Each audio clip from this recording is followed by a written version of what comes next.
Good afternoon. I'm going to call to order the regular meeting of the Board of Regents of Del Mar College, convening at 1 p.m. on Tuesday, July 10th in the Eisenstein Boardroom of the Harvard Student Center. We do have a quorum, so we can call the meeting to order, and let's begin, please, with a moment of silence.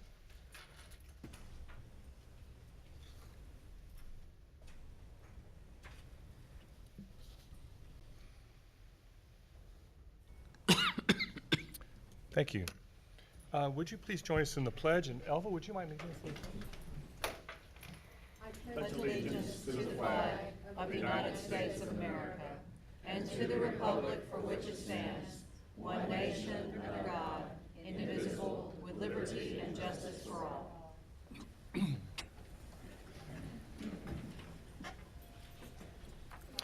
Would you please join us as we say together the mission statement of Del Mar College? Del Mar College provides access to quality education, workforce preparation, and lifelong learning for student and community success. And as a reminder, in addition to silencing your cell phones and electronic devices, Del Mar College is streaming the live audio and video from the official Board of Regents meetings on the college's website in real time, with the exception of portions of the meeting considered as closed session by statute. We're going to begin, as always, with our recognitions, and the first one is Dr. Silva.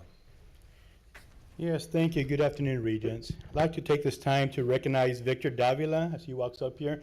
Victor's our director of our Title V programs, and he was recently elected as Vice President of Finance for the Alliance of Hispanic Serving Institutions Educators, called ASHI. He will serve on the executive committee of this national committee, yeah. So we're really proud of him. And just FYI, ASHI actually provides professional development for Hispanic serving institutions, Title V awardees, and emerging HSI. So I know Victor would be a great representative on this national organization for us. So congratulations, Victor. Thank you.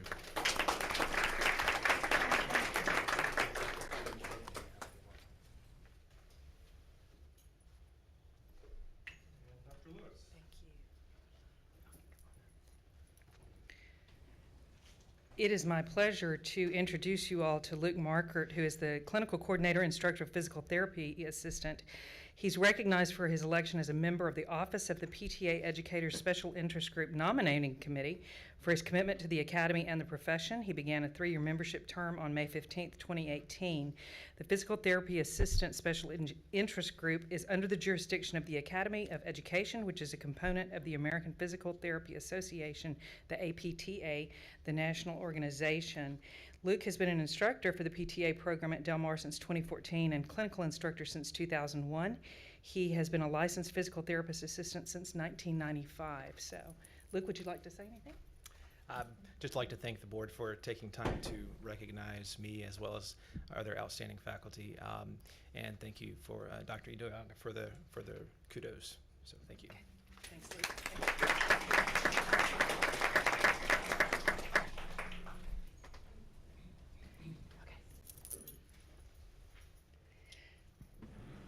I am also pleased to announce that 5 of our nursing faculty successfully completed their Doctor of Nursing Practice in Educational Leadership degree from American Sentinel University. The faculty received conferral of their degrees at the commencement ceremony held on June 15, 2018 in Denver, Colorado. To give you an idea of how the thing I love about community college faculty is that they are so practical, and their dissertation titles reflect this perfectly. This is probably my favorite title ever. This is Dr. Linda Yearwood, The Impact of Educational Pet Therapy on Student Anxiety in Associate Degree Nursing Clinical Simulation. I mean, because we're starting to see more, and I can't wait to read that.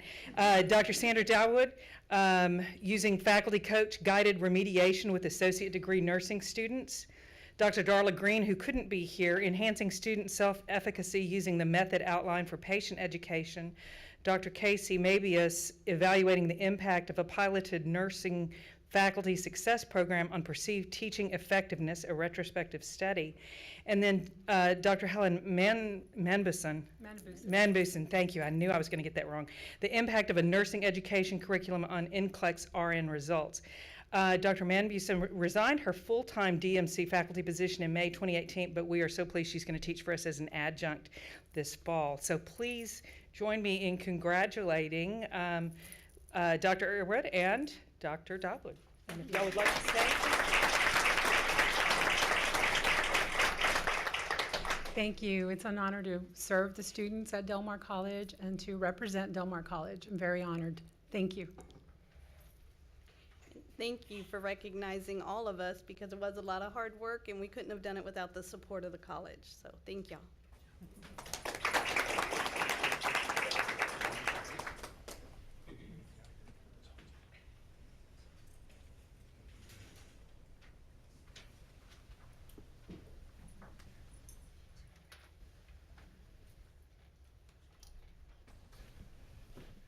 It's always great to celebrate our students, which is, and staff. Students, of course, in the summer when we don't have as many here with us, but it's particularly nice to celebrate our staff and their accomplishments and how exciting that is. With that now, we'll move into staff reports, and Mary McQueen will talk to us about an update from the foundation and Stringers for Scholarships. Okay, we just held our 5th annual Stringers for Scholarship. That's obviously our fishing tournament. So in the 5th year, we saw 49 teams, 205 anglers, and we netted slightly over $42,000 in scholarships. I think it was our best event ever, primarily because it was so much fun, and the longer we do this, the better we get at making sure it's a really fun event. And we've just received our evaluations back in from a number of the anglers, and they're very excited about it. They love the way it's going, and so we're very proud to continue working on this as a fun way to raise money for scholarships. That's one of the things that the foundation does. They choose fun ways for community members to be involved in Del Mar College and help support the students. Thank you. Thank you, Mary. Questions? And we received another major gift. I don't know if you're going to report on that later, but there was another gift that we just received at a bank opening, I understand. Yes, It was wonderful. It was really, truly wonderful. it was. A wonderful historical. So let's mention the name. Let's tell people, just in case they haven't heard. Clayburgh Bank. Yeah, we've gotten a lot of gifts. It wasn't on the agenda. Is it okay if I talk about this? Okay, thank you. Yes, Clayburgh Bank gave $50,000 for student scholarships in honor of opening their new site on the south side. It was a great evening. A lot of people were there. And we were very, very excited that they chose, this is kind of a historic thing for Clayburgh Bank. Clayburgh Bank is a community bank. They started here with the Clayburgh family and the King family, and they've been, basically the bank is there to help encourage and promote our area community. That's what their focus is. So it's really kind of a nice circle that they're supporting the community college and our mission of supporting local people and making sure that they can stay here, earn a good living, and build our economy by virtue of being trained in the types of programs that Del Mar College provides for our community. And they have certainly for years, since King Ranch started, being part of the Kingsville community and that culture at Rivera and around that area. And so it's really great, and I just wanted to tell Joe Hinkle what now that he has gotten out of there and given us a part, and of course they're a great sponsor with the university in Kingsville too. Yes, the So education's been we're huge. very fortunate, and if you have a chance to see them, tell them thank you. Yes, please do.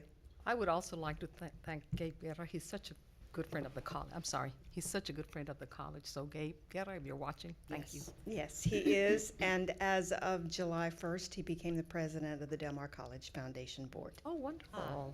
Yay. And I have thanked them both, too, Yeah. personally, and the families. Okay, thank you. Thank you, Mary. Next, the college president's report. Dr. Escamilla. Sure, thank you. So beginning with June 18th, I'd like to report that I met for the first time as part of a task force with the Texas Association of Community Colleges with the governor's chief policy staff, and led by Mr. Coliandro, John Coliandro, with the governor's office to talk about community college issues, and we are developing that relationship as we move into the legislative session. And so that was the first time since I've been here at Del Mar that I've seen a group get that far into the circle of leadership. It was an honor to be a part of that, and there will be subsequent meetings. I attended with two colleagues from Collin County as well as Lone Star College Systems, both chancellors from those organizations, as well as our executive director of TACC, Jacob Friday.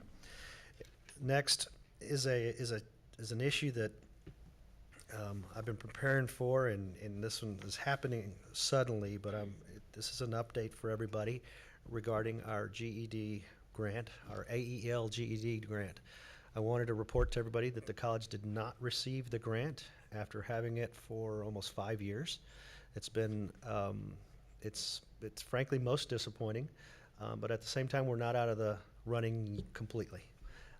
We originally received the grant in 2014. We had 2 extensions afterwards, and we were we believe we developed into a very, very successful model, and we believe that that's not just our opinion, but the opinions of others around the state. And therefore, we're going to stay with it and continue to try to go after associated grants so that we're still in the business of helping those students. Right now, our focus is that, helping our students, helping the students transition to the new awardee, which is the Educational Service Center, Region 2, here in Corpus Christi, to transition their students and become a partner with them. And I've heard from both the state executive director as well as our local director that those efforts will be appreciated and are being supported, and we'll continue to move in that direction. I'll update you as we move ahead as to what that looks like. And I'll also remind everybody that from 2000 up to 2014, I think it was for most years. Let me see if I have that. I do have that information.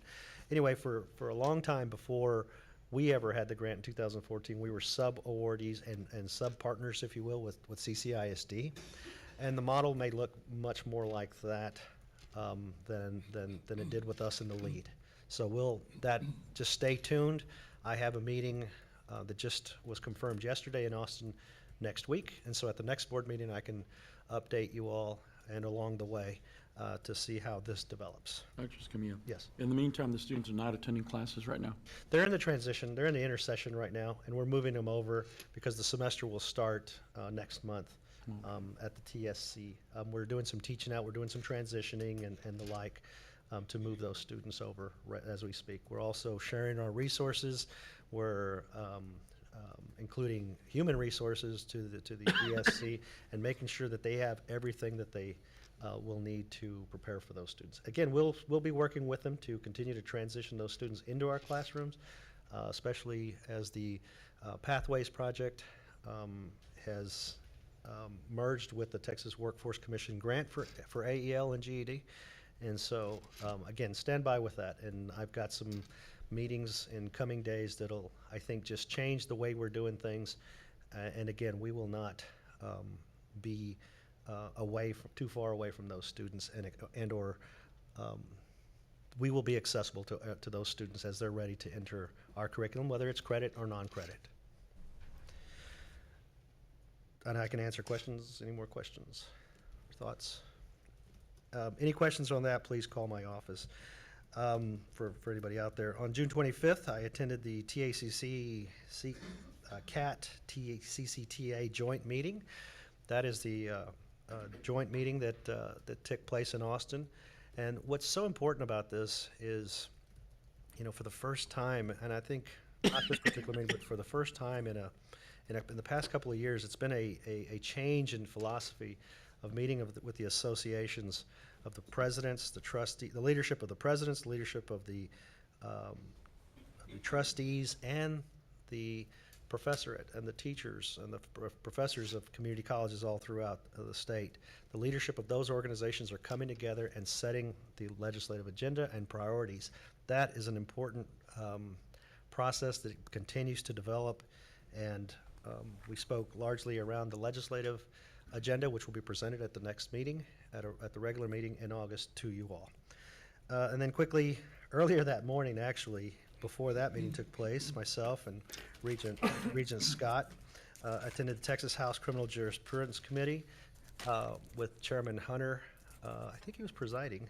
Or Vice Chair. Vice Chair. And this was largely around school safety and the like. And so we were there early that morning because we were going to be there later that afternoon to do our business with TACC and CAT and others, to hear what school districts are doing and all the things that are going on. The governor has a lot of interest around school safety and security, and we were proud to have been there to support Chairman Hunter and others. So that concludes my report. Thank you, Dr. Escamilla. Any other questions for Mark on any of those reports? Okay. Regents, next on the agenda is pending business, and the schedule's in your packet, and we're fairly up to date on that, just clicking off those items as we go through month by month. Yes. With that, we'll move into consent agenda. We have for discussion and possible action on a consent basis, the approval of the minutes for the regular meeting of May 8th, 2018, the called meeting of June 5th, 2018, also the acceptance of investments for June 2018. Do I have a motion for consent? I move to approve, Mr. Chair. Do I have a second? Second. Any further discussion by Regents on the consent agenda? Any public comment on any of the consent agenda items? Hearing none, all in favor signify by saying yes. Yes. All opposed? Motion carries unanimously. Thank you. Item number three, under the regular agenda, excuse me, discussion and possible action related to the college's quarterly investment report for the period ending May 31st, 2018. We're going to invite Linda Patterson to the podium. Yes, I was just going to introduce Linda Patterson with Patterson Associates, and she's going to do the presentation on our update on our investment quarterly report. Welcome back, Linda. Glad to see you again. Thank you. You know, I was just thinking that all the times I had been here and we were under 1%, and I kept saying, we're going to get there. We're going to get to the left side of the decimal point, and here we are, and now we're at 2%. So that's why I told Ron to stay home, so I could bring the good news to you. Spoken like the owner of a company. I know you have a busy agenda, but I wanted to bring you up to date because there's so much happening right now economically, geopolitically, and it's affecting your portfolio. And I think it will continue to affect it. I've titled this one International Tit for Tat Trade. I still can't bring myself to trade war, but I think trade tantrum is a real good way to look at it. There's been so much news over the last quarter. We start with Korea, then China, the immigration problems, the wall, everything coming together. And what this has done to the markets is obvious. It has created just a tremendous amount of volatility. And yet, we have a good foundation in the country. We have economic strength, a lot of good growth.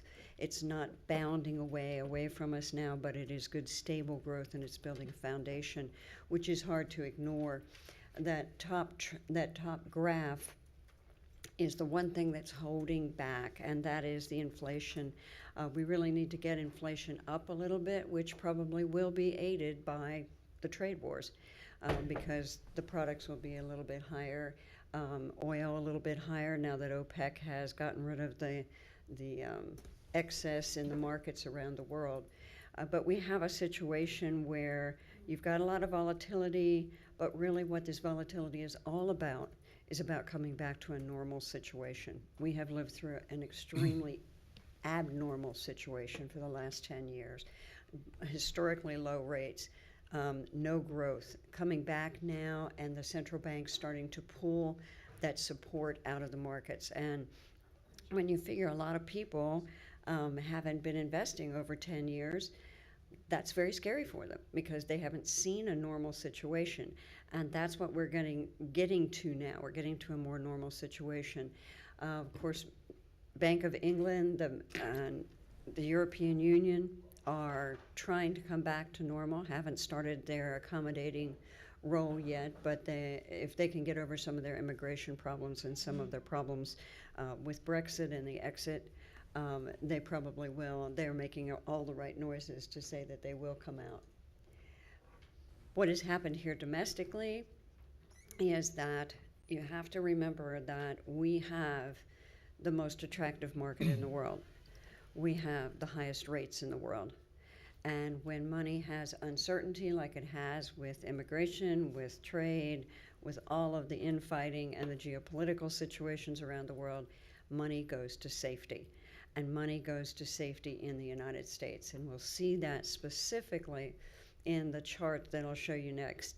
But I wanted to emphasize to you that there's a lot of strength in the economy right now.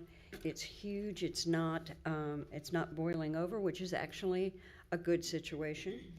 We have a great situation with the banks. The banks just passed their very muscled stress test, shall we say, where the last time we went through the stress tests, we had the banks had to be able to pull through in a stress situation of about 5% unemployment. It was cranked up to 10%. They still all passed. 35 of our national banks passed. That's great strength in the financial sector, which is good to hear, especially because as the rates go up, the banks become more and more important. We have a little bit of stress that you have to watch out for, and one that we've talked about, I know before, is the emerging markets. The emerging markets, especially sub-Saharan Africa, very troublesome situation because when we needed all those commodities, especially for the growth in China, they went to Africa, and Africa responded by issuing a lot of debt. And they issued a lot of debt in order to get the industries moving along to support that kind of commodity growth. But unfortunately, they denominated it in US dollars. And now they can't afford the US dollars, let alone the interest and on the bonds themselves. So that's a situation that we really don't hear too much about, but I think you're going to hear about it. It's been an undercurrent for years and years. What all of this has done, what all of this has done is exactly what you see there. This is the yield curve. These are the Treasury notes and Treasury bills from overnight money to the 30-year. This is what your portfolio is based on. This is what you invest in, and the investments that you have are based on the yield curve. And the concern that you hear in the market right now, and you can see it exactly there, is that that top one, the red one, is much flatter. There's very little spread between the 2-year and the 30-year. It's just getting flatter and flatter. On the front end, on the left-hand side, that's federal funds rate. And you can see the motion of the Federal Open Markets Committee moving that Fed funds rate, the overnight rate, up 25 bips or 0.25% on a regular basis. They will probably raise one more time this year. A lot of people think they'll go 2 more times this year. I'm not in that camp particularly. I don't think it's going to hit because we won't have the growth to do it, and I won't have it because it will hit right around the elections. And if the Fed does anything, it's try to stay out of the politics of the situation.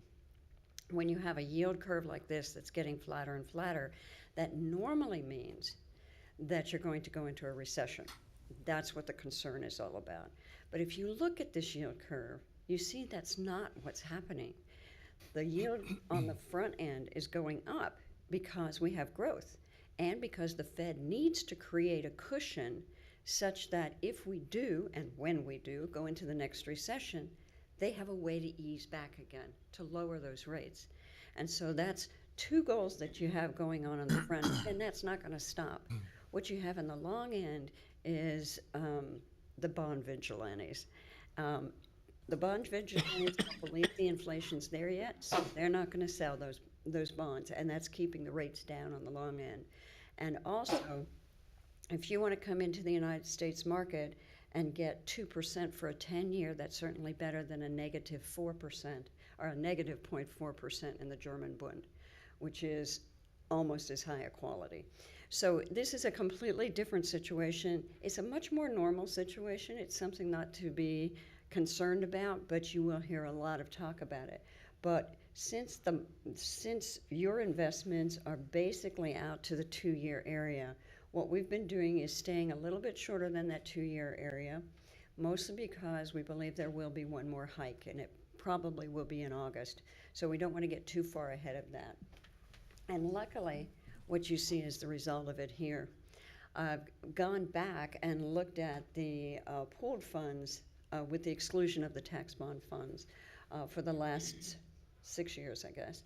And what you can see is that the yield is going up dramatically all across. The yield on the benchmark 6-month bill, if you look back into February, those were quarters, February of 2017, we were at a 0.64. We're now at a 1.99 on the 6-month bill. And what's even better for you is to look at that bottom line. The fiscal year quarter, going from a year ago in February, $127,000, which we thought was great to scratch out at that point, is now up to $395,000. So we can pretty much say that over this fiscal year, you're going to be well over $1 million in interest. So we're getting back into the good old days there. The yield, well, let's look at the WAM first. That's the weighted average maturity of the portfolio. You can see it was up a little bit higher in August, November, and then we've brought it back down again. One of the main reasons for that is because you need the liquidity with all the construction that you have going on. Well, you have to have that money available, so we're keeping it a little bit shorter. And in fact, that's why the change has been recommended in your investment policy, because commercial paper gives us so much more flexibility in that first 6-month period. So shortening the portfolio a little bit, but also watching that yield rise so that next quarter, with the overnight rate now at 2% and looking at an increase again in August, we're probably looking at a benchmark yield and a yield on the portfolio over 2%. The allocations haven't changed too much. One of the things that you do notice here is that the great use of the sweep. We have implemented and helped staff implement the sweep, which is a sweep from the bank accounts from being just in a simple interest-bearing account and sweeping out to a money market mutual fund. That's representing about a little over 7% of the portfolio now. And if you look on the bottom, you can see why. The sweep is running at a 1.579, and that is in contrast to bank accounts, which might be closer to a 0.1. So you're picking up over 1% in that area. You can also see why the large use of the pools, one, because of the liquidity that you need right now, and also because those crank up immediately with the increases in the Fed funds. So they're sitting at 2% right now. But the U.S. agencies and the treasuries, I'm very pleased to see treasuries, we've moved it up from 5% to 7%. This is an unusual situation right now. It's a historical situation right now because there's less risk in a treasury than an agency, so you should get less risk, or you should get less yield.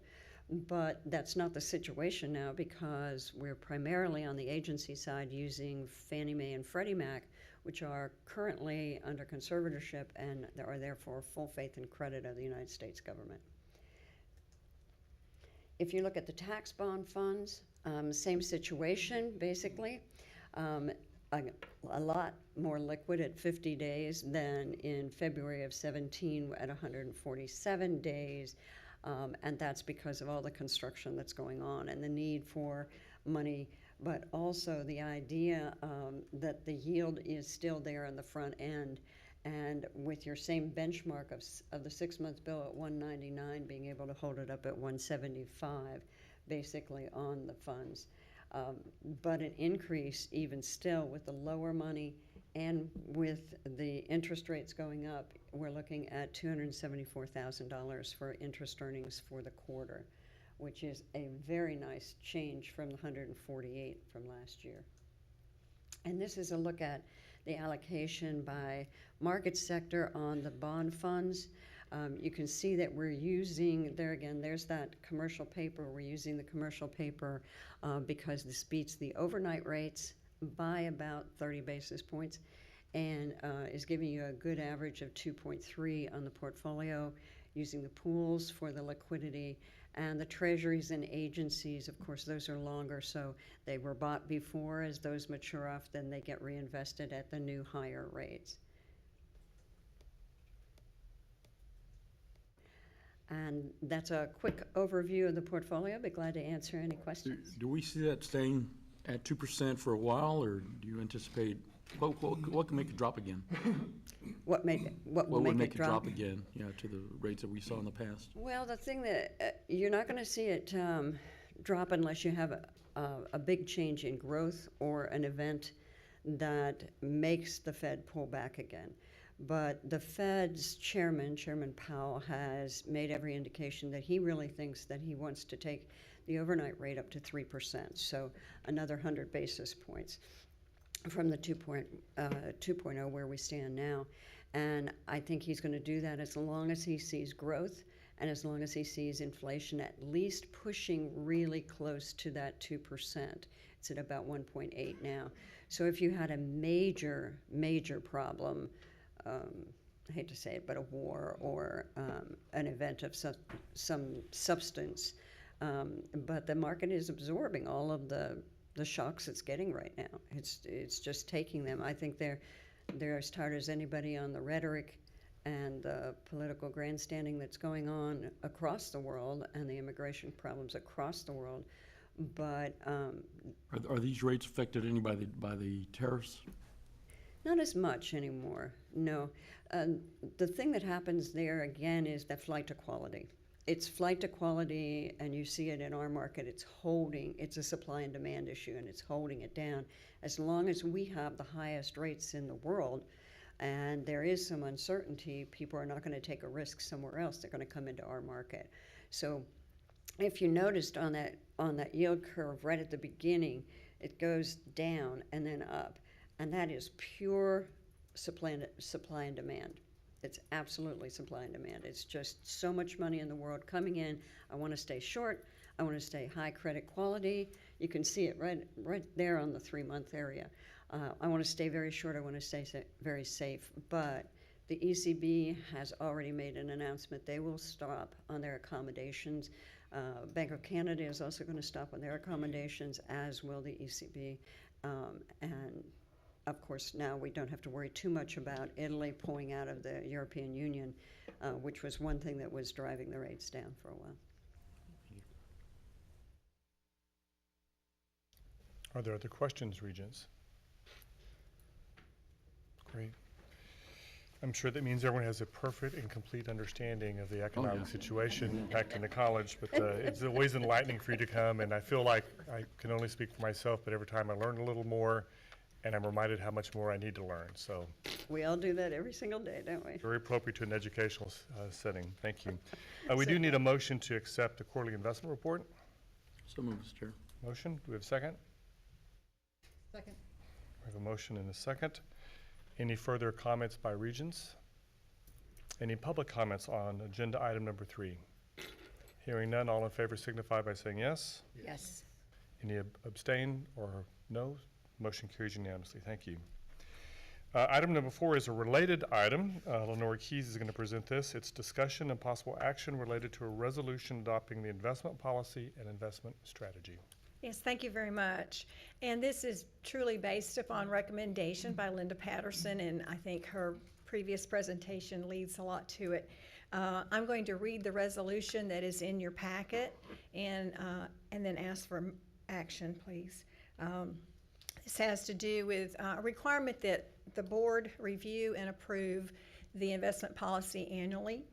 And whereas Public Funds Investment Act, Texas Government Code, Chapter 2256, governs local government investment, and whereas the Public Fund Investment Act, Section 2256.005A, requires the governing body to adopt an investment policy and investment strategies by rule, order, ordinance, or resolution governing the investment of funds under its control, and whereas the Public Funds Investment Act, Section 2256.005E, requires the resolution approving the policy and strategy to record any changes made thereto.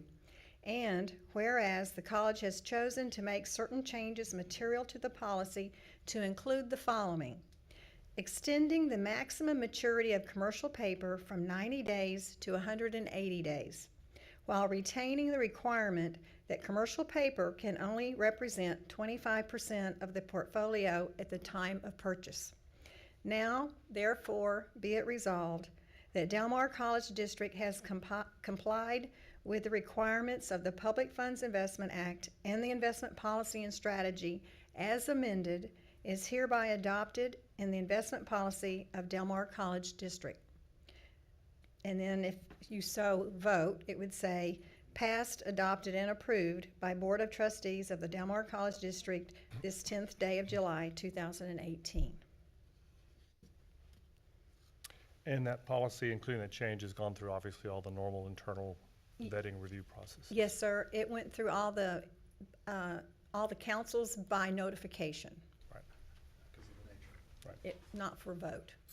What is the main difference in adopting, the main difference in this policy and what we've done in the past? It's the Commercial paper? Yes, sir. And as it relates to commercial paper, we're changing it from 90 days to 180. extend to 180-day period. That's the only change. Yes, sir. That's the only change. Make a motion to approve. Second. We have a motion and a second. Any further discussion by Regents on agenda item number 4?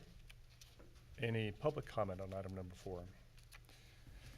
All in favor signify by saying yes. Yes. All opposed? Motion carries unanimously. Thank you. And another related item, discussion and possible action of a resolution adopting the authorized broker-dealer list, another annual activity that we do. Yes, sir. Thank you. And if you don't mind, I have 2 copies for you to sign, but it'll be after both parties. And if you don't mind, I'll read the resolution regarding this. This is a resolution adopting authorizing broker-dealer list.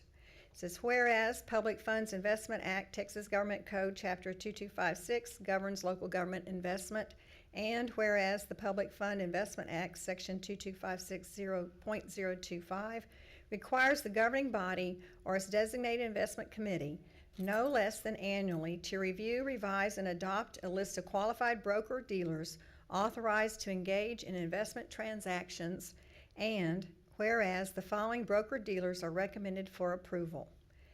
And if, I think the list is there before you, and this is the same list as previously. We've added 2 companies. I believe one is Oppenheimer and the second is Williams Capital Group. And so it's adding diversity, adding 2 additional companies to the list, which would give us a little additional diversity. All right, Linda? And as authorized by broker-dealer for the college.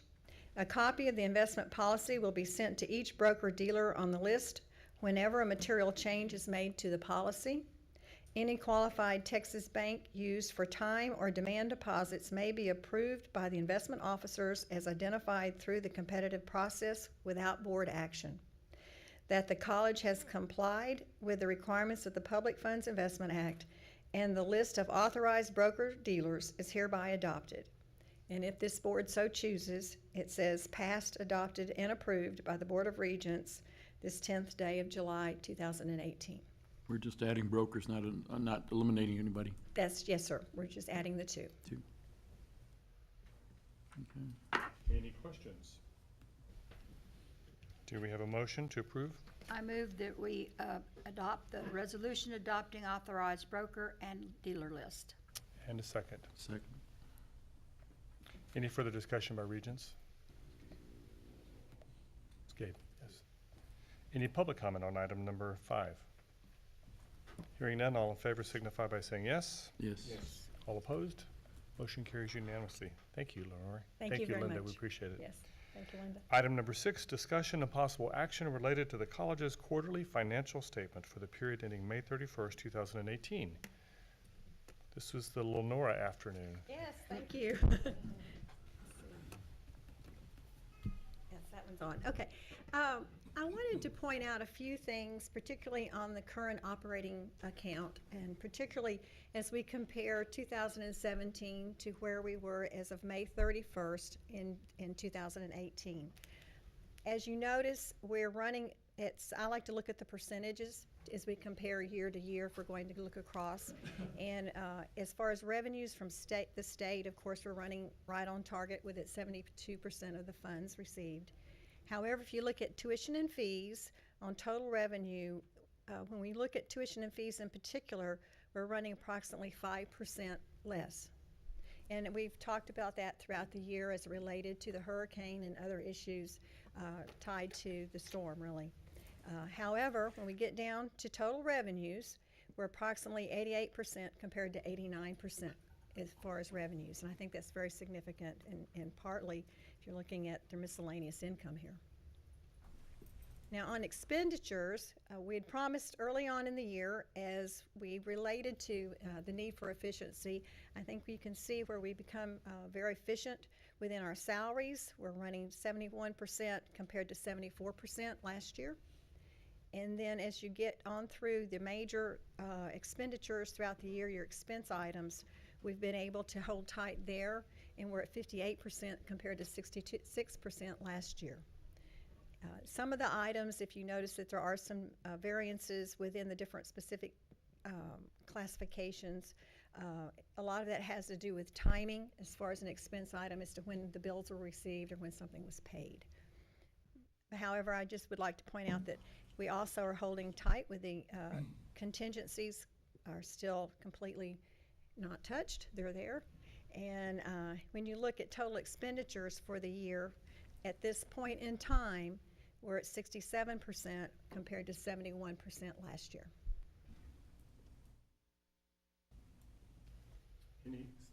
Any sense how we'll end up the summer? If things continue to trend as we are, we will end the summer with the contingency intact and then slightly over. We should have some funds over because of the enrollment trending flat for the summer relatively, and we've been able to control expenditures and salaries. Okay. Regents, any questions? Someone like to make a motion to accept the financial statements? Move to approve, Mr. Chair. We have a motion. We have a second. Good, we've got a second from the left side of the table. I was beginning to think we weren't represented by you guys. Any further discussion by Regents? Any public comment on item number 6? Hearing none, all in favor signify their acceptance by yes. Yes. Any opposed? Motion carries unanimously. Thank you. Thank you very much. This is the point in our agenda where we open it up to general public comments. Do we have anyone that has signed up or would like to come forward and speak?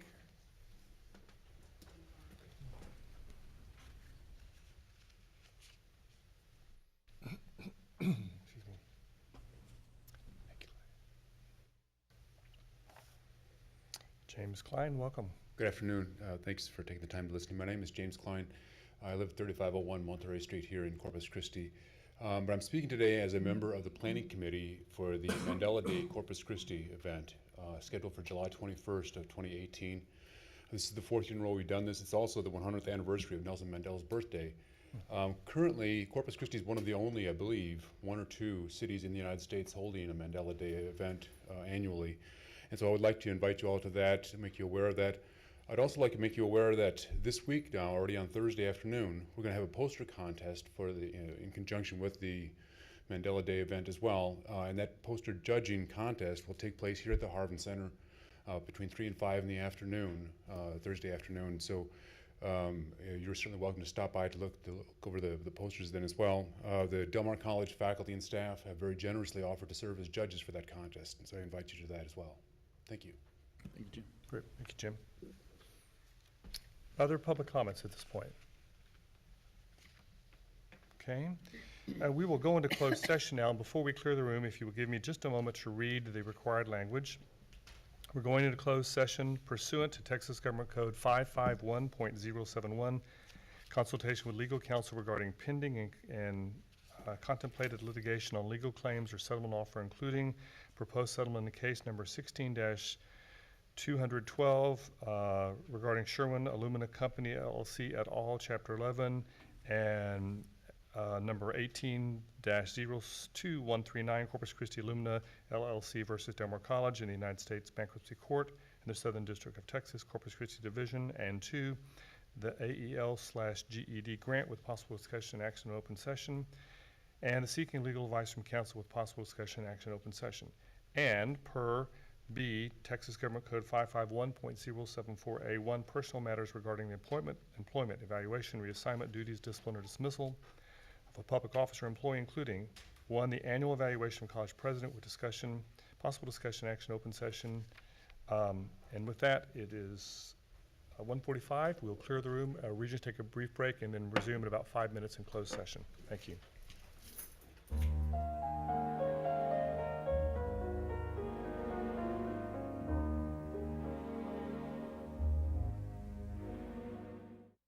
We're coming back out of closed session. Do we have any motions to be made? Yes, Mr. Chairman, in connection with Chapter 11, case number 1620012 and adversary number 1802139, Corpus Christi Illumina versus Del Mar College, pending in bankruptcy court, I hereby move that we approve the terms of the proposed settlement as outlined by General Counsel in closed session, and further authorize the President and General Counsel to proceed with all necessary steps to finalize the settlement. We have a motion. Do we have a second? And we have a second. Do we have any further discussion by any of the Board of Regents? Do we have any public comments about the motion on the floor? Hearing none, we'll take a roll call vote if we could, please, on that. Dr. Alana? Yes. Mr. Bennett? Yes. Mrs. Donna? Yes. Mr. McCampbell? Yes. Ms. Messbarger? Yes. Mr. Rivas? Yes. Ms. Scott? Yes. Dr. Sharp? Yes.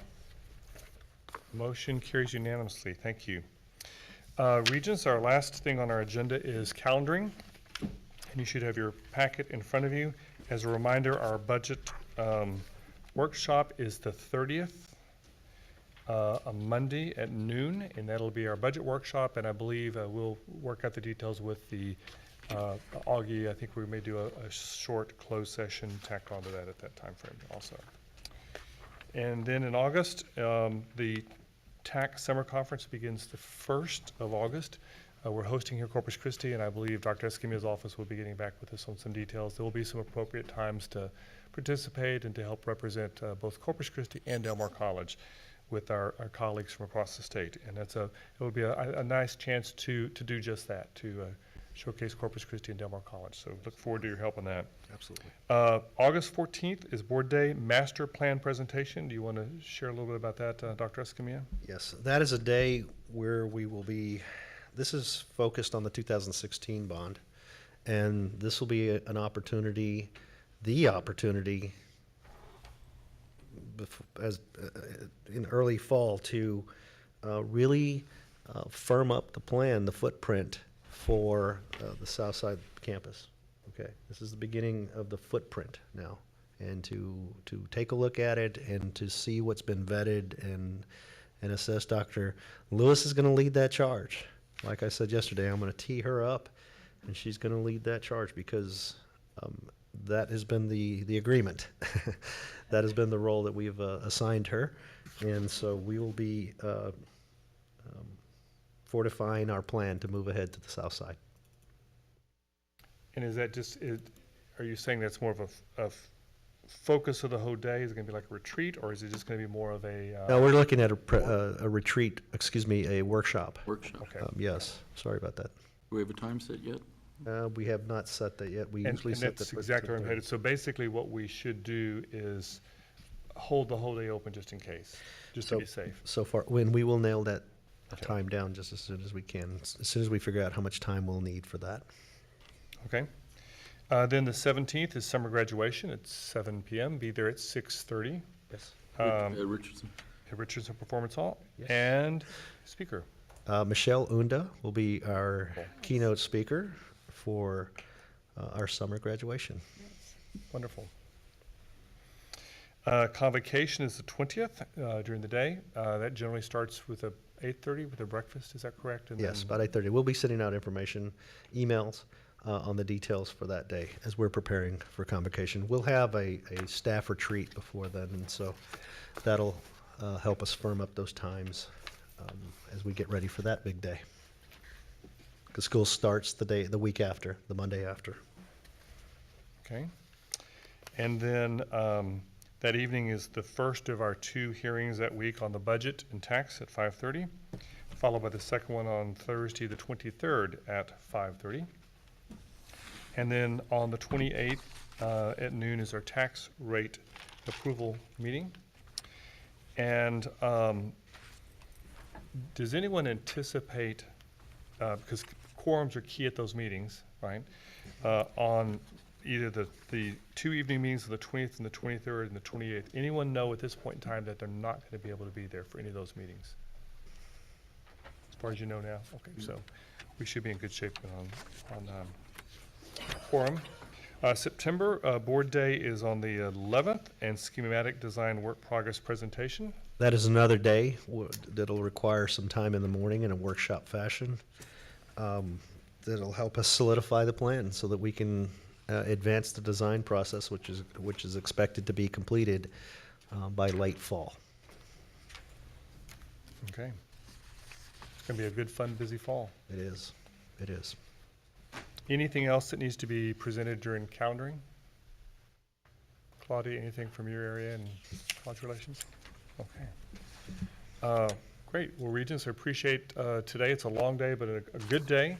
And, oh, yes, please. If you're wrapping it up, I just wanted to take 1 second to acknowledge our legal assistant, Logan Kenny, who's sitting there in the back. She's been with the Office of General Counsel for not that long, but she won't be here for very long because she's going to Cornell Law School beginning in the fall. So I just wanted to say thank you for all her work and congratulations. Congratulations, Logan. Great. Thank you. Thank you. Regents, we are adjourned at 4:56 p.m. Thank you.